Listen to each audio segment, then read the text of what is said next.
The humanitarian crisis in the Tigray region of Ethiopia is being felt closer to home. Yesterday, a rally took place downtown to push the Canadian government to act.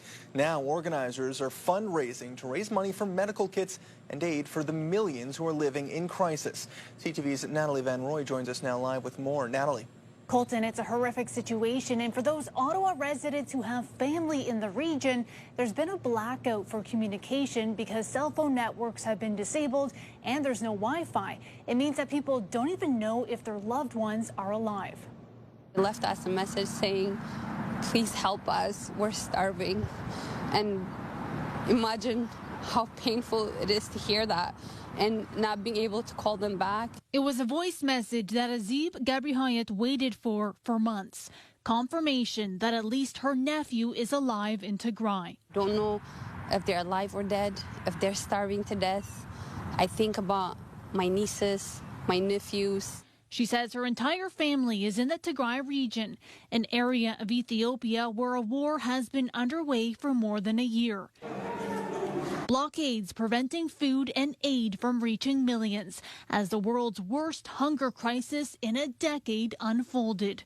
The UN estimating 90% of the 6 million people are in urgent need for humanitarian assistance.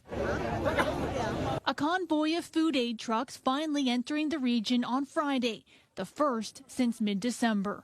When it comes to genocide, we should not be watching idly. The whole world should be rallying together to end a genocide. The people of Tigray have been denied food, medicine. Dozens of protesters took to the streets in Ottawa's Byward Market on Saturday to show support. We are trying to raise money to send 40 medical kits to Tigray. We've raised 20,000. We are planning to raise 20,000 more.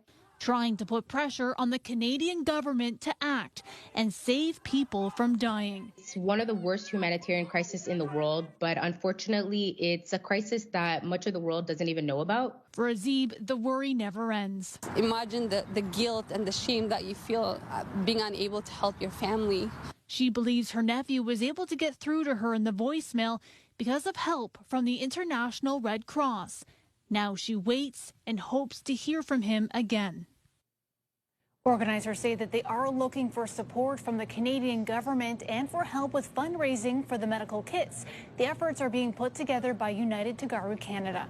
Colton. An incredibly difficult situation for those families. CTV's Natalie Van Roy reporting for us live tonight. Thanks, Natalie.